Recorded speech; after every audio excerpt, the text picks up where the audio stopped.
Jonathan Fleming spent nearly 25 years in prison for a crime he didn't commit.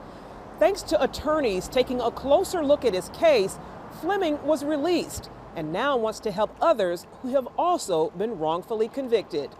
In 1989, jurors convicted Fleming of second-degree murder in the death of a New York drug dealer. Fleming, who also sold drugs and knew the man, says he had a solid alibi.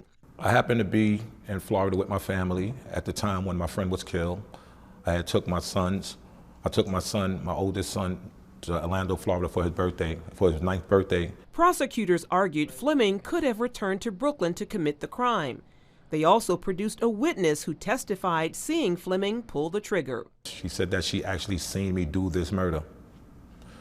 And I know for a fact, I was saying to myself that it's not true because I wasn't even in New York on that day.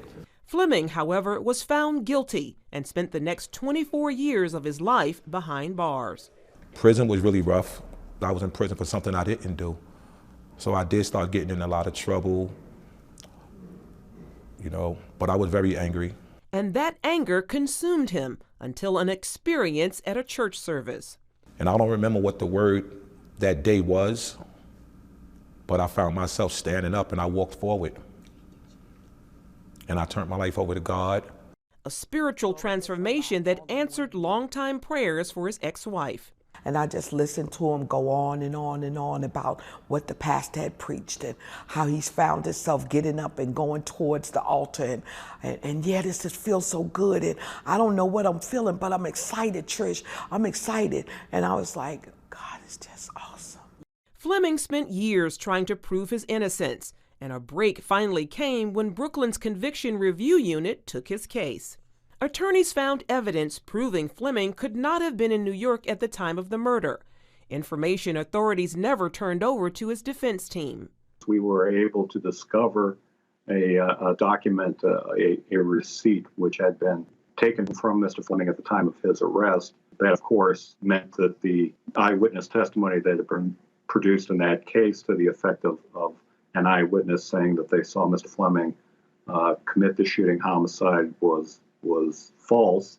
These investigative teams, also known as integrity review units, are spreading across the country. And in 2018 alone, statistics show they helped free 58 wrongfully convicted people. There were probably less than 20 such units around the country. Since that time and the success that we had initially and continue to have with regard to our conviction review unit, that number has more than doubled to the point where we have more than 40 such units around the country. A new team in Georgia helped free Daryl Hall, sentenced to life for possessing 2 grams of cocaine in 1991. Media mogul Tyler Perry recently gave him a job at his Atlanta studios. He said he's having trouble getting a job. I'm like, well, look around. We got lots of room around here. Come on, let's go to work. It just shows you the level of how, if you're poor, black, and disenfranchised, how you don't even have a chance at justice in most cases. In Fleming's case, justice arrived on April 8th, 2014. It was like my life starting all over again. I was so happy. And the judge said, your case is dismissed. And the first thing I did, I turned around and I went right to my mother. While Fleming is grateful for the work of attorneys and investigators, he says the real credit goes to God. And he released me and delivered me when he felt that I was ready. But it wasn't until I turned my life over to him that things started happening. That includes letting go of anger towards those responsible for robbing him of nearly 25 years of his life. I was able to forgive, because he forgave me for the things that I've done. Meanwhile, the state of New York awarded Fleming $6 million for his wrongful incarceration, something he hopes to use to help others through the Jonathan Fleming Foundation. When I came home, I had no housing. I had to stay with my cousin for the first 8 months. When I came home, I didn't have nothing. I want to help people when they come home, try to provide them with homes, places to stay, places that they could go to when they are released, because a lot of time we are just pushed out with nowhere to go. Charlene Aaron, CBN News, Raleigh, North Carolina.